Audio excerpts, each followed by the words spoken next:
So, Got to fix something. hi, everybody.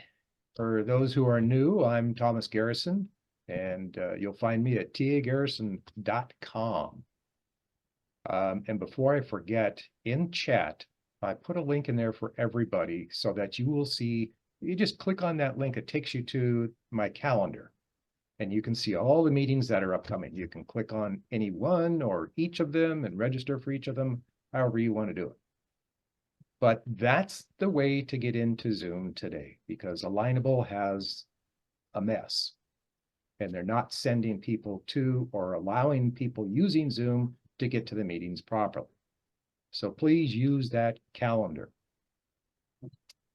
So the next thing, or the first thing I guess I want to get to is I want to, it's kind of like working with AI. I want to warm people up. How many of you, and hands or thumbs up or whatever, you can blurt out something, there's not that many people here today, but how many people have good success with their dog? Oh, I mean, good success with their website, Kevin. The dog had something to say. So who's had success? Who is having success? Either we're crickets and everybody's afraid to say anything, or you're all like, yeah, right. Why do you think I'm here at the meeting? Success with what? I guess I missed that. Success with traffic, success with your website and getting, you've got sales, you've got things going on. Oh, I didn't miss anything. Okay. Yeah, I think everybody's in that boat going, like I said, why do you think I'm here? Okay. And we'll need you for a very, very long time. So don't plan on going nowhere. That's right. I'm not going anywhere. I'm just not going to take care of the group in Alignable. They're doing too many things. So I'm trying to do my thing, which is what everybody wants to do in the first place. The meetings, questions, forum, that kind of stuff. So Alignable has said, okay, go to your own site then. They didn't say it, but that's actually what they're not saying by their hints. So the next part is who has, try to word it correctly, who has applied or attempted to apply SEO and has found that that works for them because their developer is so good. Okay, so Sarah, you had some success with SEO? It's more helping clients clean up existing sites that they have and seeing some of the changes, but it's really taking what was broken and fixing it. Mm-hmm. Okay, let me word it differently. Who has spent money on SEO and been able to get enough business from the SEO that it covered or exceeded the expense that they paid for the SEO? Anybody?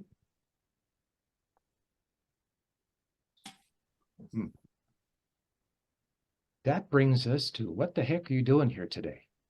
The buyer's journey. And yes, I've been applying and I've been working on websites, developing websites since 96, started a business in 2000. So I've been doing this SEO and web development for a long time.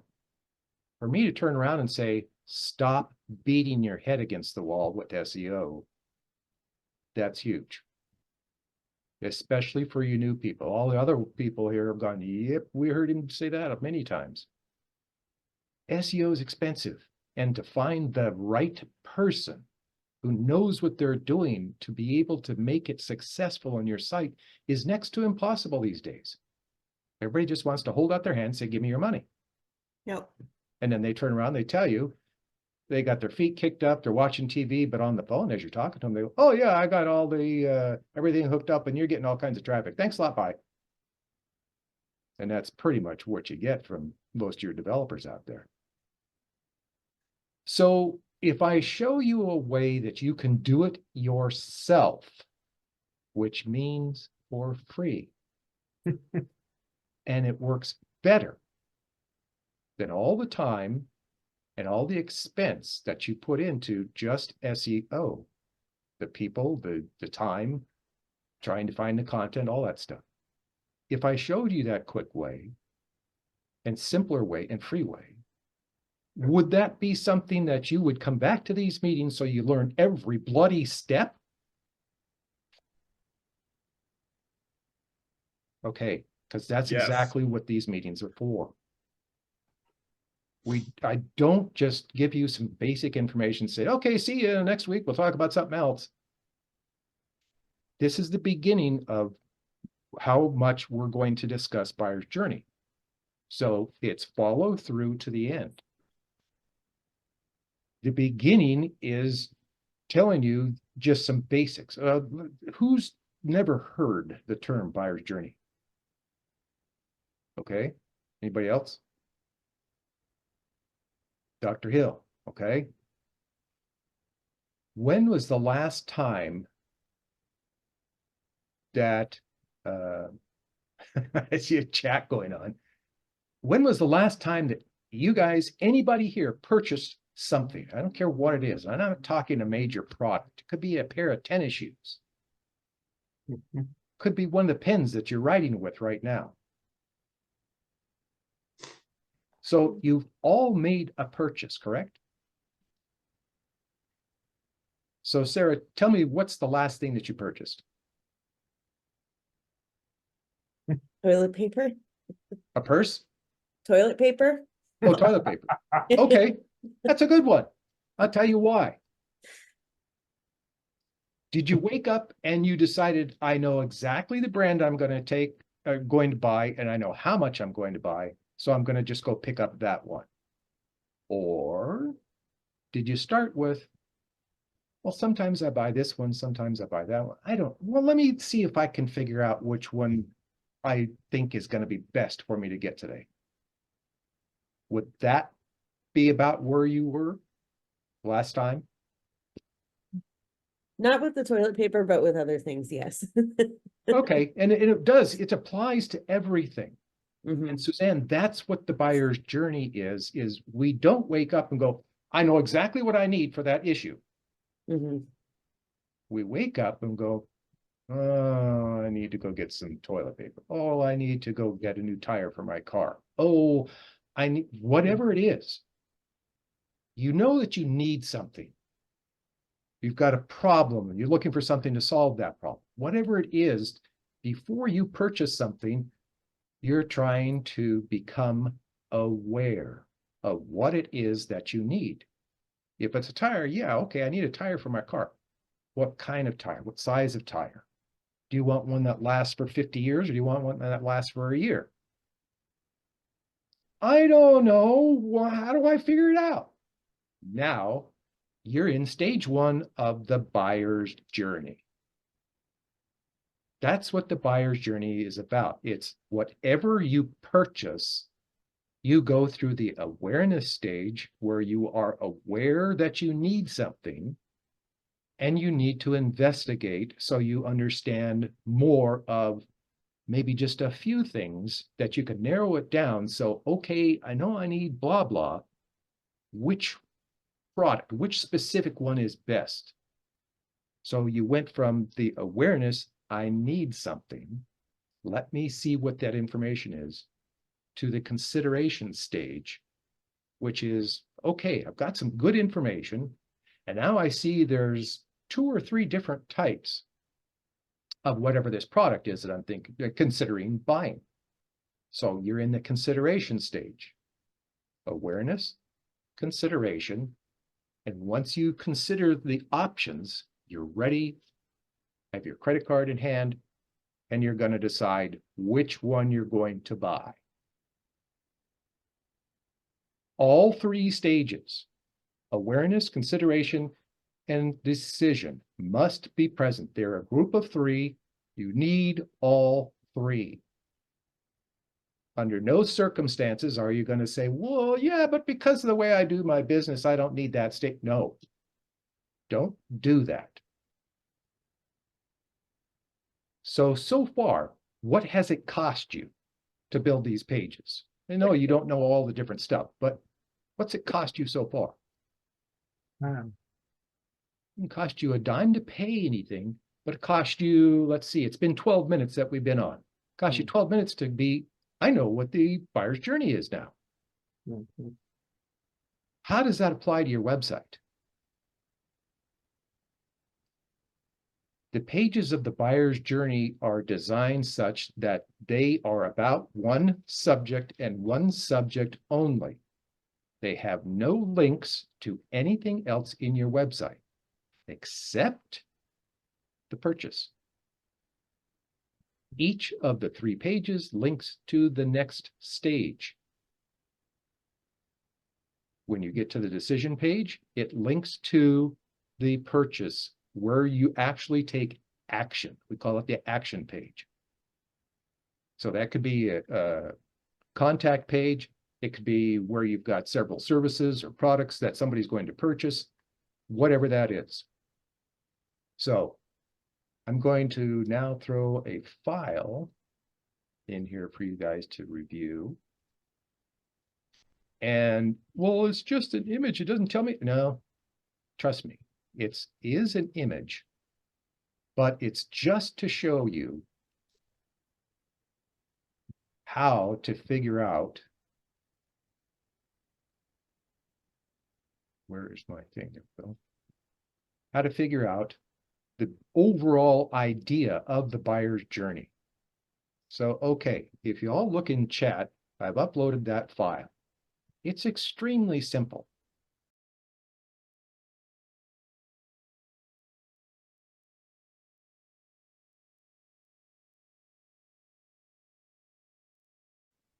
Three pages. First one links to the second, second links to the third. All 3 link to your action page. At no time can any of those pages be accessed from your website. You'll hear me say that over and over because some people have made that mistake. You cannot use the same template that you have for the rest of your pages. We will cover that. There's a lot that goes into making this happen, and I'm going to show you through these meetings how you use that, because most of you are using WordPress, right? Yeah. Or Wix. Quite frankly, I don't know. You'd have to play with Wix to see if you can get a buyer's journey page to have a blank template. That's really what you want.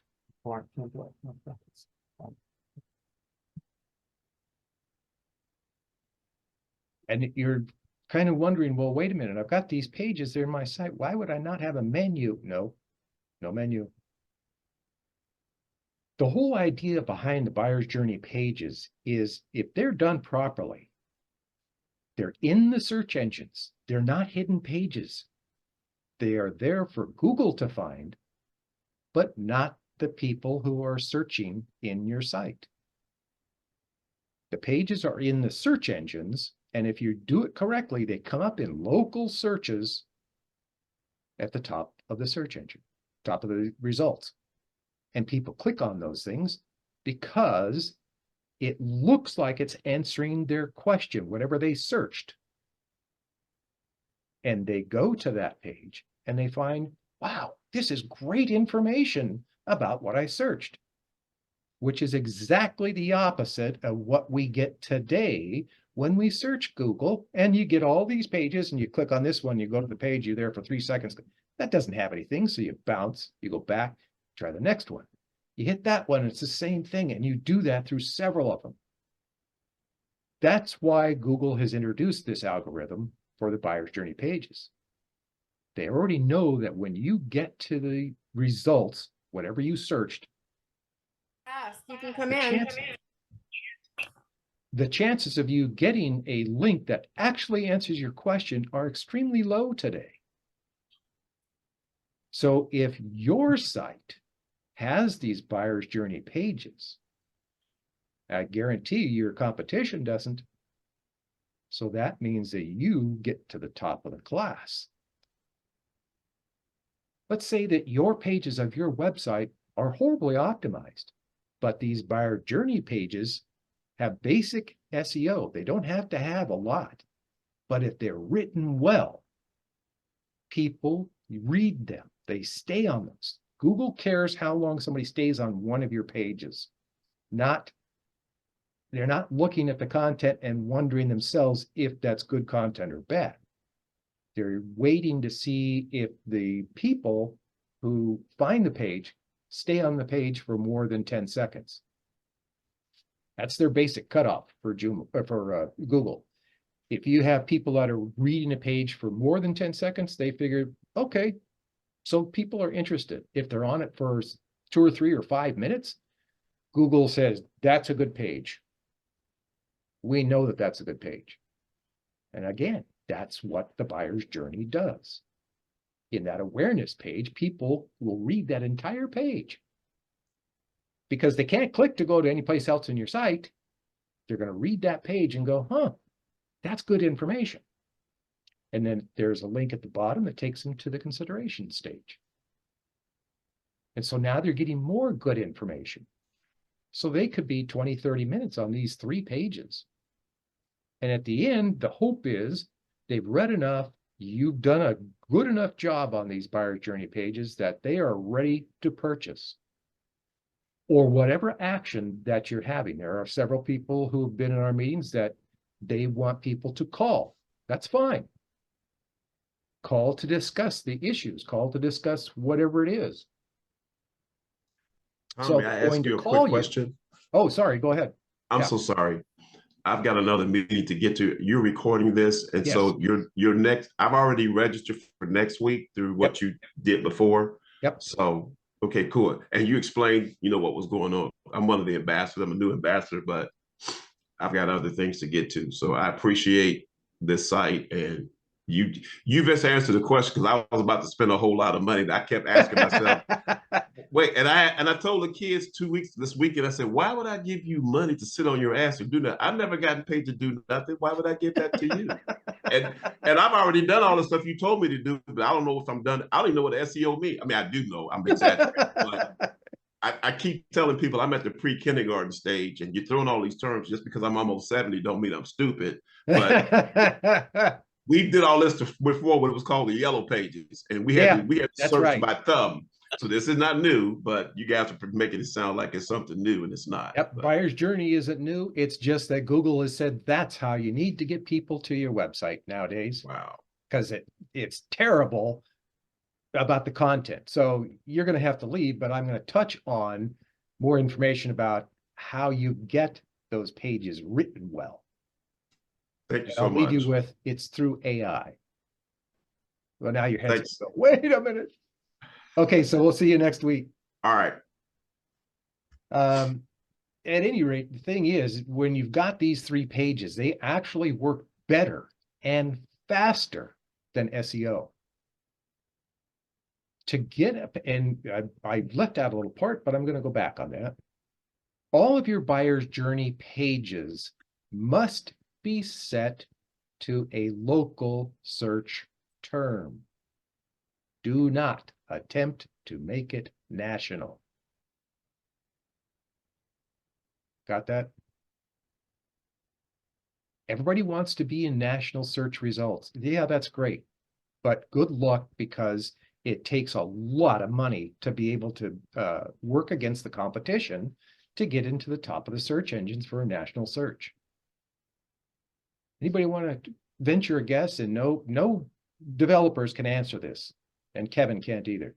Anybody want to guess how long it would take for one of these buyer's journey pages to get to the top of search engines? Remember, it's local. Suzanne, I know you have a guess. Go ahead, throw it out there.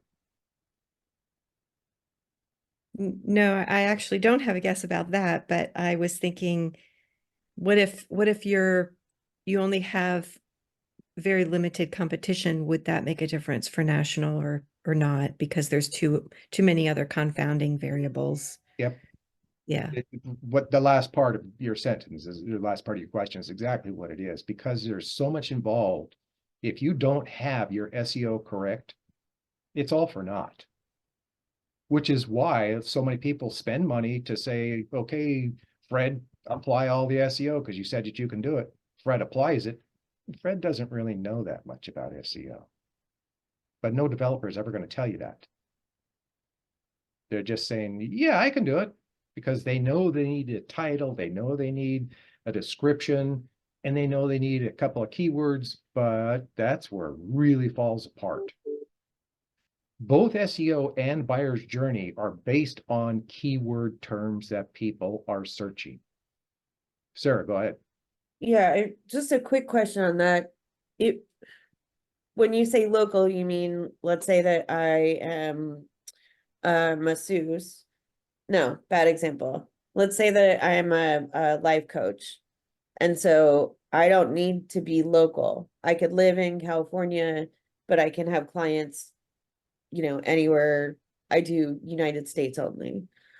What you're suggesting, to have a local page per, say, like, state, to make it easier for them to crawl, and just kind of have splash pages for each state? Here's why you guys pay me the big bucks.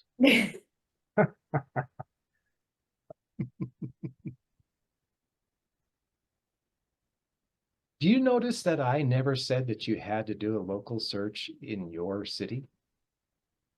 Right. Oh, lights are going on. Wait a minute, you mean I don't have to do it for my own city? No. Would you like to pick a city in Japan? Write a local page for that city. You don't have to live there. It makes sense that you do need to be able to sell your product or services or whatever it is in that city. So if you're a plumber, you're not going to advertise locally in New Jersey when you're in California. But if you are a national business, you can advertise in whatever city that you want. And when I say advertise, you can create pages for a local search in any city you want. The more localized that your business is, then you need to keep it within that territory. But that still means, what's the area that you're living, Sarah? I'm in California, but thinking more of clients that sell products nationally. Like, their location doesn't, it's not a They're not restricted to service. they're not restricted to a certain territory. What was the area of California? I'm in Los Angeles. Okay, so if you have a business in LA and you're selling nationally and you're trying to get to the top of the search engines, LA is a good place to start. So you could do one for LA, which is you're going to have a lot of authority in your site in order to really beat the competition. So drill down farther about Santa Monica. Great. I could make a page for Santa Monica and it'll come up about 3 days. That's what local search does. Do another one, Playa del Rey. Great. I got another one coming up in Playa del Rey and it came up in 3 days. Do another one. You can go into any of the cities, any areas. Yeah, I'm from down there, so I can pull these things out. But my point is, you don't have to be doing business in one small area to do local searches. Local search just means I want this page to come up in that area. Okay. And applying SEO teaches you through the years that you can get a page to come up in local search in anywhere from 2 days to, I'd say, a maximum of 3 weeks. Okay, let's put that into compare it with SEO. When you're comparing to SEO is anywhere from 3 months to 6 months to get some results. Local SEO, local search pages are anywhere from 3 days to 3 weeks. So you tell me, which one would you choose? Quentin, go ahead. Yes, quick question, Thomas. If you are trying to get ranked in a city, um, don't you, and I could be wrong, but don't you have to have an established address in that city? Because I believe Google, if they're going to rank you in a specific city, they want to confirm that you're actually in that city, and they will send out Yes. a notice to confirm that you are there. So That- don't you have to have an address in that city? It's the conflict there is Google's saying, we want you to prove that you actually have a business at that address. Prove it. Right. But that's not telling you you can't have pages come up in local searches elsewhere. They're just trying to say, I want to verify your business. What do you do? Where are you? Prove it. Now, what you do with your business is your business. So if I you try do and advertise, if you're advertising someplace that's outside, I could do it Mhm. for New Jersey because my business is, it doesn't make any difference where in the world somebody is. right. Well, I'm in Vegas, for example. Let's say I want to advertise in Florida. Mhm. Will Google send me a postcard in Vegas to confirm the Nope. address in Florida? Nope. They only do that to find out where is your business for your Google business profile, which is now Google. Actually, it used to be Google My Business, but your Mhm. Google business profile must be confirmed as it is a real business. And the reason that they do that is because so many people over the years have said, oh yeah, I got a business at this address. And it turns out, no, you don't. You're offshore. Right. And that's what has been the prove it. So all these cheaters for so many years have been saying, oh yeah, I'm offshore. And I said that I was, well, they had to take down all that stuff and go figure out a different way. So you don't have to make sure that you're only targeting places that are close to where your business is located. You need for your business profile in Google, prove that, and you can put up pages for wherever you want. Okay.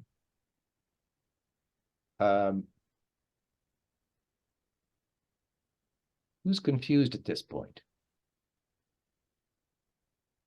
I try to go at this fairly slow because I know it's a lot of information to take in. And then, like I made sure to say at the beginning of the meeting, we're going to be doing this for weeks so you guys you understand everything. Right now, you're just getting the basics down, and over the next few weeks, we're going to go through and you will have all the details that you need to make these pages, including, and I'm going to state this as a general statement right now, you're going to use AI to write your pages. And of course, a lot of people are going to go, oh, they bloody use AI. You don't have to. You don't have to go to classes to learn that. It's enough to come here and I'll give you so much information that you're going to be able to go, oh, so all I do is just ask it this way. One of the things that you're going to hear us talk about over and over is warming up AI. That's so that you can get AI ready to discuss the subject of whatever you're doing. Because if you go to AI and say, just write a page about blah, blah, it's probably going to be pretty bad. So you're going to take AI out for dinner and a movie and make it happy.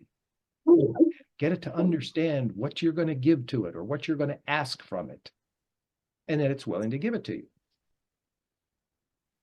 So, questions on all of this stuff so far? Really? You guys all have it down, especially the new ones. I expect some of the people who've been here for a while, they know these things. They're boning up on it. Okay, so A lot of blank faces out there because they're not on video, but that's fine. I have a Uh, question. Sorry, go ahead. I have a question. In the very beginning of this, so where are these pages? Are they on your website, but they're not linked to your website? I was waiting for that. It Oh, really good. seems, it seems like the pages are hidden. It's like, well, wait a minute, they don't exist. Yes, they do. Just because your page doesn't have a menu in it does not mean it's not in your site. It's just a page that exists not only on the server, but in your website, and Google can find it. Really, that's all you care about. Can people get to it? Nope, that's not the intention of the buyer's journey page. They only get to those pages through the search engines, Oh, okay. but it is part of your website. You make the page just like you would any other page. The difference is that you need a different template or theme, if you will, depending on which platform you're using. WordPress uses themes. Now, don't get excited about that either, because if you think about that, you're going, wait a minute, you can only have one theme active in WordPress. Yes, I know that. So how do you have two themes? We'll get to that. Just don't want to throw everything out there to you today. But yes, I'm going to tell you how to do that. So Step by step. do you mark the pages private, or they're still public, just nobody knows Nope. that they're there unless they find them in a search? Mm-mm. They're public, period. Okay. The thing is, once I tell you how to make this a second set of template or theme or whatever your platform is calling it, then the buyer's journey is assigned that second template. So it doesn't have the menu, doesn't have all the links, but you can make it look however you want. You can add pictures, you develop that page just the same as you would any other page, but you're going to use the content that you have had AI generate for you. And I'm sure one of the other questions is going to be from the newer people is, well, so how do I prompt AI? We're going to walk through all of that. You'll be able to talk to AI. You'll be able to get great pages from AI. You're going to have AI review the pages that you had it right, so that you can see that AI is saying, this is a good page for this particular stage of the buyer's journey. Because AI will do that. It'll tell you whether that page is good, bad, or indifferent. Yes, Kevin. I went through that exact predicament yesterday, asking for the consideration stage. And I had to ask AI 4 times because it couldn't get out of the awareness stage. It kept giving me the awareness stage, even though I was asking for consideration. But because I had it evaluated, it would always spit it out going, hey, it's the awareness stage. Like, give me the consideration stage then. So you always have to validate. Yes. Validate your pages, because if you just take that content and slap it into your site, if Google doesn't like it, then all that work was for naught. So AI is generating it and you're thinking, well, I assume that it's going to be good. Don't assume that. In everything to do with web development, it's bad to assume. Then, of course, it's not good to assume in much of any part of your life, but people do. And I'll tell you this up front so that it's on recording. I know for a fact that a lot of the problems with creating the buyer journey pages are a direct result of people assuming. So make sure that you ask questions. There's not one that I won't answer. So that's what these meetings are for you to drill down, ask the questions, and actually know what you need to do. And at the end of it all, you're going, you know what? It seemed like, or I thought maybe it was going to be difficult to learn this, but it's laid out and now it just works. That's all you care about. You didn't have to Thomas, I spend, reached out. sorry. I'm sorry, I thought you were done. I'd reached out to you about a week ago because I think there was someone else who was trying to tell me that in order to have an SEO or your website rank, the home page had to have a minimum of 2,500 words for Google to be able to scroll it or crawl it. Is that true? Not Nope. true? Because when I reached out, a number of folks were giving me all these different suggestions. That's not accurate.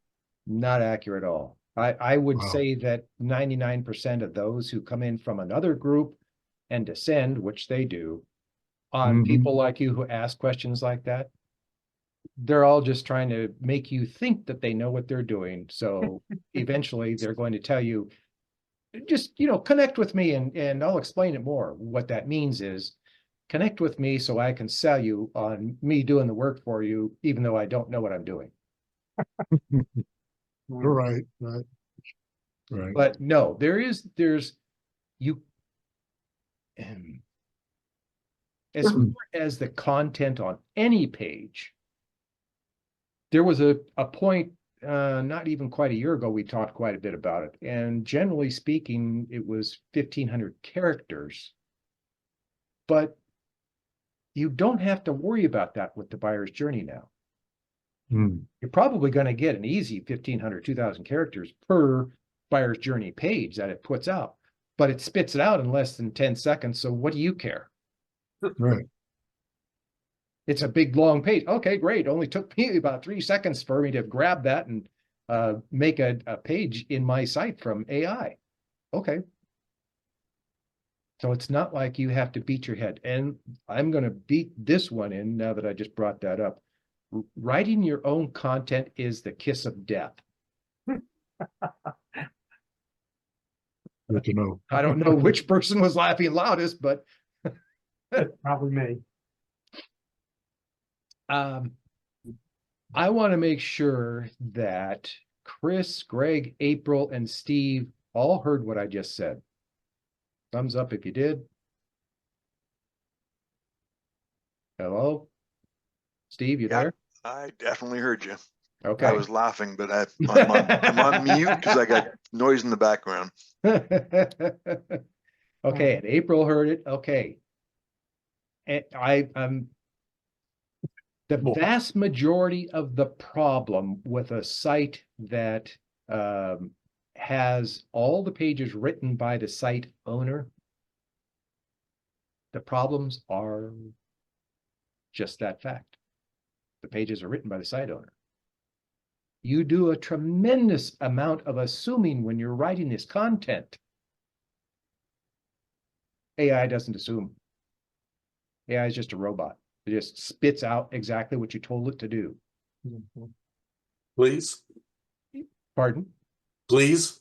Don't say please like Kevin does all the time. It's a flippin' flappin' robot. But you're gonna do it. There's gonna be times you catch yourself going, would you please? Oh, shut up. Just say do it. Thomas, I also added something in the chat. It's really just for you, but I added something to my query because I was getting some very varied information from AI. I actually added, to please write the article to someone who's trying to grasp the concept. And I got please. I didn't even have to use please. But I got a very, a much better answer from AI that is probably going to help my buyer's journey pages because I added that statement. And that's true. As you mess with, play with, write, or whatever you're doing with AI, you see things happening and you go, oh, I figured out a better way to ask that because look at that. I did it different and it gave me a great response. That's AI.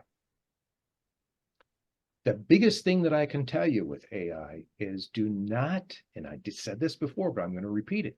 Do not just tell it to do something. You've got to take it to dinner and a movie. There's another term that we use, which might hit you and you might understand it a little better. Foreplay.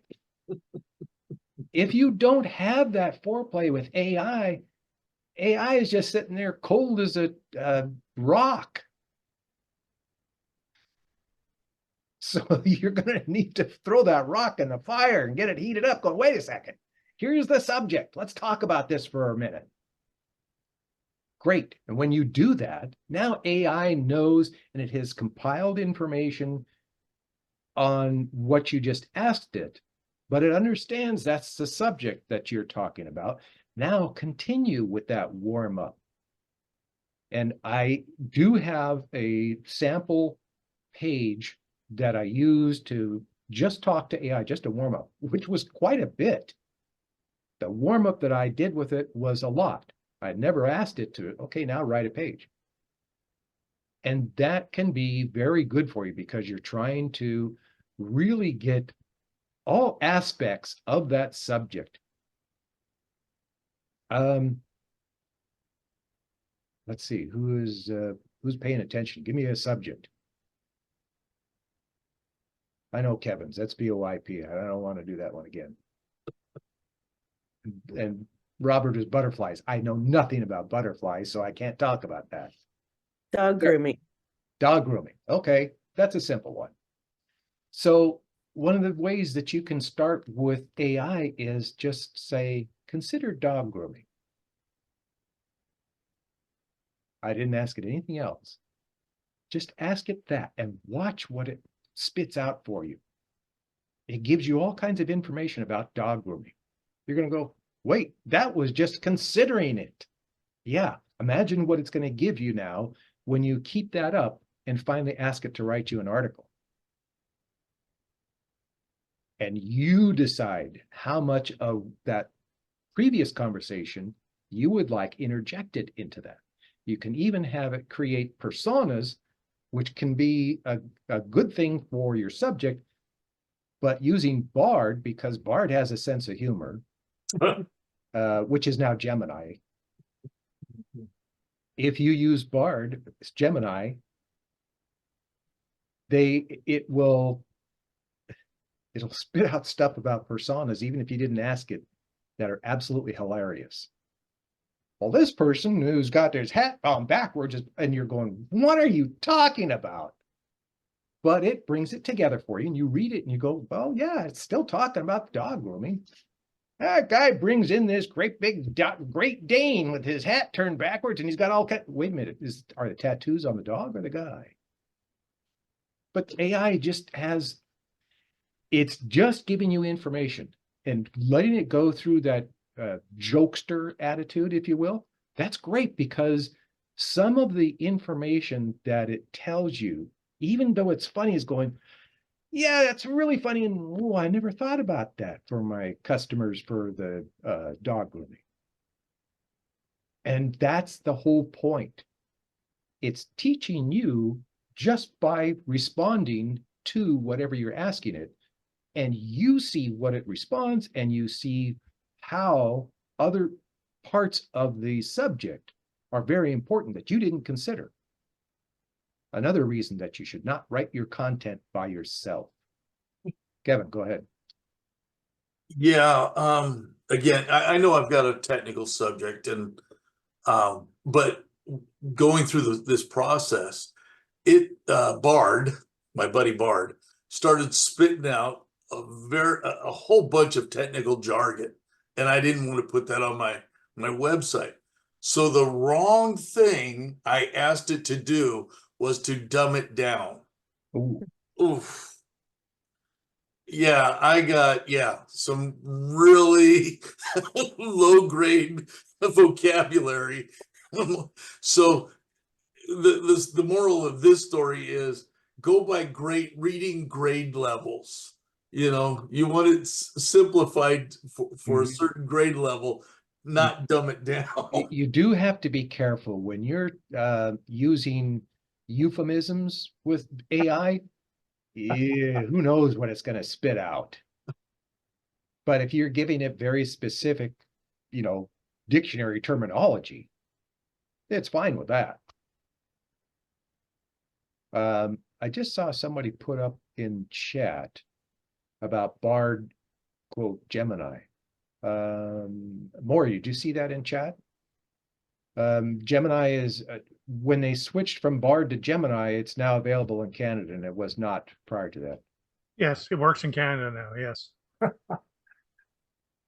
I don't have to cheat with a VPN anymore.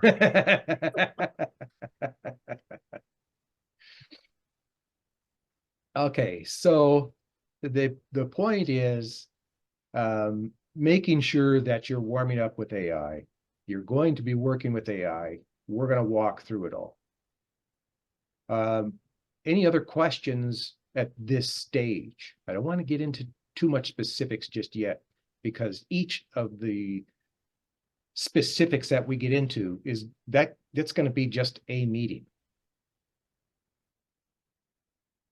Anybody? Any questions?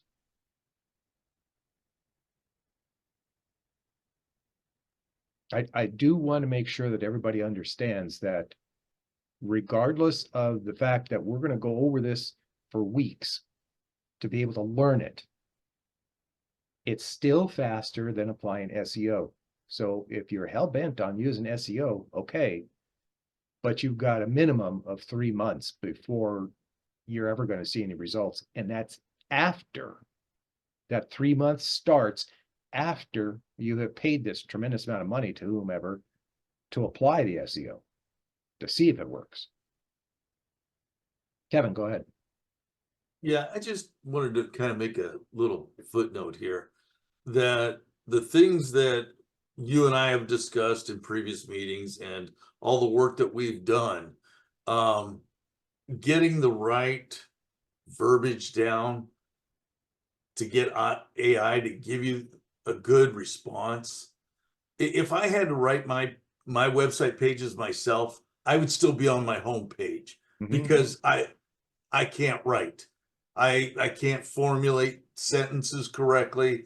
That's just one of my disabilities. But once I learned how to talk to AI, with or without, please, you know, as an example, I put up what 6 or 7 new pages last night in an hour and a half or something like that. And that was with me fighting about the consideration stage with one of the topics. So once you learn these steps, things become a lot easier to get on your website. So, That's correct. Once you've created one set of the buyer's journey pages, it's just, man, you're just rolling now. Because, oh, okay, got that done. So the second set is going to be at least half the time. And you get to a point where you can say, okay, I need buyer's journey pages for this subject, okay? You spend 15, maybe 20 minutes in warming up and having AI write the page or pages. So you could have maybe an hour into the whole thing. And the pages will be up in 3 days to 3 weeks max. Yeah. So it's not logical for me to tell people to make sure that they're doing perfect SEO in your site, because it's expensive and it takes a long time. And chances are whoever does it for you probably isn't going to do a very good job, because it takes a lot of experience to be able to know what to change, where to change it, when to change it. And the when is a big one, because sometimes you have to wait 3 months before you can make a change. So I'm saying there's a new way for SEO, and if you're not using it, I am absolutely perplexed. It doesn't make sense to me. And I've seen it work. So it's not that I'm just saying, well, the buyer's journey is what Google is saying that you need to have. It actually works. And for this group, I don't think that I mentioned the fact that if you are looking for, why are we doing this? Did anybody forget to ask that question? Why are we doing buyer's journey pages? because Why Thomas is Google told us to. saying, why is Google telling us to do it? That's the thing. How long does it typically take, Thomas, to understand the logic of buyer's journey and have it actually work for you? If I have customers that register on my platform, but I like to, for example, register them and have them rank in their city. So perhaps I would create a buyer's journey for them on their website. How long would it typically take me to do that, to learn buyer's journey, and then perhaps even have them ranked? Now I know you say 3 days to 3 weeks, but for me to learn it, to be able to do that, how long would that typically take? The difficult part of your question is how long does it take to learn that? And that's different with each person. It's a matter of, I don't know how well that you learn. I know that some people I've worked with take a lot longer than others.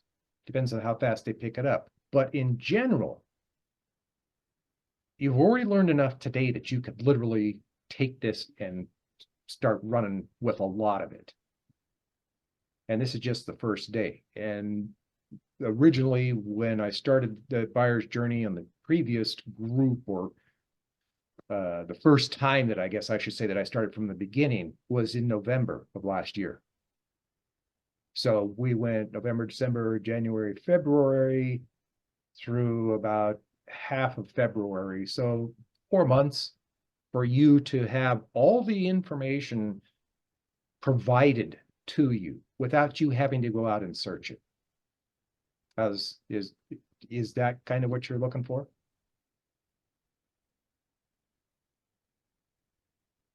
Well, I guess, I mean, if that's what it takes, yes. I mean, let's just assume I'm a sharp guy. I pick up everything pretty quickly. I typically do. But again, if I wanted to rank my page using the buyer's experience, and I don't know how to do it, I'm not familiar. I know what SEO means. I know the purpose. But in terms of the technical skill, you mentioned 3 pages. I mean, is that 3 different pages, one long page with 3 templates or segments? 3 individual pages. Okay, and that's the question. That's the experience that I would need to learn to be able to put together a unique buyer experience for my clients, for example. And that would be my question. Where would I start? How would I do that? The technical side of it is basically anybody can do this. I would, if somebody asked me how long would it take you to learn SEO, I'd say if you're serious, in 3 to 5 years.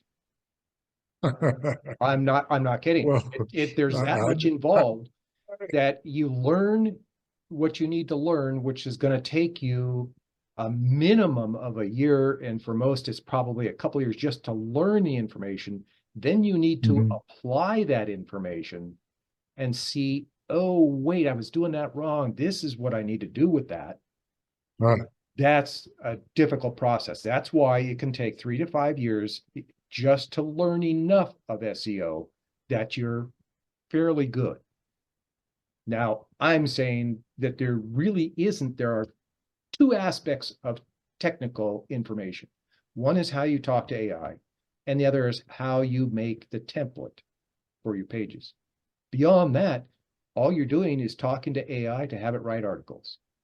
Then you write the article in your website. There's no technical part there because you already know how to write the pages in your website, and anybody's website for that matter.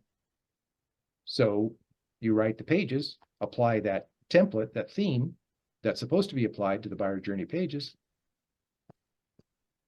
Because see, when I think about SEO and ranking, I think of keywords, meta tags, description. You notice that we have been an hour into this now, and I have not mentioned any of that. I noticed. Because that's not where the buyer's journey is supposed to be. I mean, that's not a necessity anymore. It is for pages that are in your site if you expect them to get up nationally and that sort of thing. But if you have another option that's faster and almost no technical part to it, why would you spend your time over on SEO? Right. That's where the buyer journey comes in, the buyer journey pages. So technically, there's not a tremendous amount. It's the step-by-step that's going to take time because we go at it a week at a time, one day of a week. And I'll go through and say, okay, here's the part that we're covering this week. And then the next week we cover this part. By doing that, it allows you to say, okay, I know all about this part now. And I get what's going on, especially like you say, you learn quick and you know technical stuff. This is going to come easy for you. So could you learn it in a couple of days? Yeah, if you sat down and did the research to get the right information. The how-to stuff about everything dealing with the buyer's journey, I don't know any place else on the net that you're going to get it other than here. Maury, go ahead. Well, I think what people don't realize is they live the buyer's journey every day, every time they go shopping. They just don't think about it. And because they don't think about it, they don't apply it to themselves when they're sitting on the other side of the table trying to sell something. They're too focused on selling, and they forget about what it's like to be a prospect, and what the process the prospect follows to get to the buyer stage. So if you think about, take yourself out of your own head as a vendor, turn yourself back into a prospect. And if you have a spouse, it's even better, because you can ask your spouse, what do you have and what are you looking to buy anytime in the near future? And then listen and follow them and watch their process. You'll learn from what they do, because then you're not doing it from a selfish me mode. You're actually doing it from somebody else's mode and watching how they do it. It's amazing what you'll learn. Nobody just goes, oh, I've got my credit card in hand, I'm going to that landing page to buy this. They're like, well, I don't even know what I'm looking for yet. I need to understand what's out there, what's available. And then once I know what's available, I need to understand what vendor has the product I want, what kind, what color, what shape, size, you know, and then you start narrowing it down till you're down to, well, this is what I want. All I got to do now is figure out how much money I want to spend and which is the best vendor to buy it from. That's going to offer me the best value for my money, right? And we all live that. We just forget it when we turn into sellers. So you already have the knowledge. You just need to pull it out of your own brain. That is so true. And that's why I tell people, don't write your own content for your site. Because you're writing it as, this is hard. I don't want to do this. Just buy stuff. And that's exactly what comes out in all the pages you write. And people read that and they're going, wow, this is not at all information that I want to read and go further. It's like, yeah, I don't want to hear that. That comes back to what I keep telling people in sales, Thomas. When you write your own content that way, you're selling from your perspective of what you want to sell, rather than writing from the perspective of the prospect and how and what they want to buy. That's what AI is indifferent. It doesn't care. So you can tell it to write from the perspective of a prospect. That's very difficult for us as people to get out of our heads, because we're all born with a selfish gene and it's always working. We're always thinking, how can I sell this? What's in it for me? How can I project what I want to sell onto other people? It's hard to get past that. AI doesn't have that limitation. It doesn't have a selfish gene. And I want to hit Steve's question in chat before we go. Steve, can you come on for just a second? Did you read all of the information about Google's core update? I did. Well, I shouldn't say I read it all. I read some, and I watched a couple of shorts on YouTube. My thought is that it's going to actually help the buyer's journey, but I just wanted to get your take on it, because these core updates can turn things over on their ass in a hurry. Yep. And that's why I wanted to touch on it. I put it in there for everybody to read this information about the core update that Google just did. And Steve, if you go back and read even just the first paragraph or two, just kind of skim through it, you're going to look at it and go, wait, they're talking about the buyer's journey pages. Yep. Yeah. And for those that are new on this call, because I've been on a few of these, but admittedly not as many as I'd like to be. it took me a couple times before I wrapped my head around the whole buyer's journey idea. Yeah. So I thought that was a question. I kind of wanted to get your thoughts, but I thought it was a good question for others to know about. Well, EEAT was the that was the new algorithm, and it's been well over a year since Google released that. And they specifically said that you need buyer journey pages. So this new update is just reinforcing that and saying, if you're not using buyer's journey pages, good luck, pal. Yeah. And that's pretty much where Google stands right now. So I think that's a win-win for everybody trying to do it right. If you follow through with everything that we're going to be teaching you in and about the buyer's journey stuff, you're going to go, why was it so difficult with SEO? Why did I do SEO all the time? And the buyer's journey, as well as SEO, their base is, what is somebody searching? So that's the main part, and one of the few areas that SEO and buyer's journey have the same thing, same need. You need to start from, what are people searching? So any questions that you have on that stuff, I'll entertain those in the next meeting. So write down whatever questions that you have that we didn't get to, and we will definitely hit them in, if not next week, then the following week, but you can ask questions anytime. I hope that's clear to everybody. I have another question for you, Thomas, because Sure. I had deleted the email with the correct link and saved the email with the bad link from Alignable. And when I figured all that crap out, I managed to jump on a few minutes late. Just as you were saying something about Alignable, it was sort of telling you to go off on your own, but not telling you to go off on your own. Yeah. Are you going to continue these on a Zoom? Do we have to register? You have everybody's contact information? Here's what I'm attempting to do, and I want to make sure that everybody gets this link. Put that someplace, because that takes you right to my calendar in my site. And the way that I set it up is you just click on the date and register. If you want to register for all of them that you see that are upcoming, go ahead. You are sent a join link from Zoom. So there's nothing else that you need to do. This, whatever the junk is that Alignable has put people through, you don't do that. Not when it's set up correctly. So if you go to my calendar, you click on the one that you want, it shows you the date, the subject, and just hit the register button. You're all set to go for the meeting. So the correct join link is mailed to you through email from Zoom. That way there's no question about how do you get into the bloody meeting like everybody had to do today. It's not working. Yeah, I've had that even when it was just Alignable.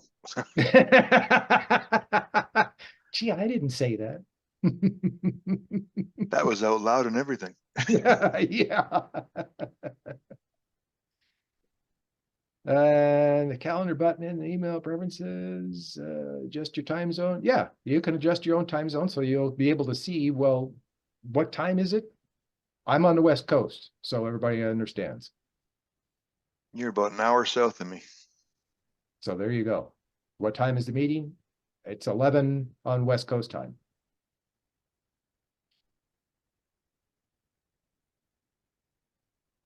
Any other questions? We got a little over, but that's all right. Kevin looks like he's got a problem. We'll just tell him to go talk to his mom. Anything else before we go? Did you get my email? Nope, I haven't looked at anybody's email today. I think I'm not gonna like it. So thanks for coming, everybody, and I'll look forward to seeing you next week. And we're gonna dig even deeper into the buyer's journey. So bring your questions, bring your pencils, sharpen them up, bring lots of paper for your notes. And we'll see you next week. Next Thanks week. so much. Bye. Thanks for coming. We'll see you.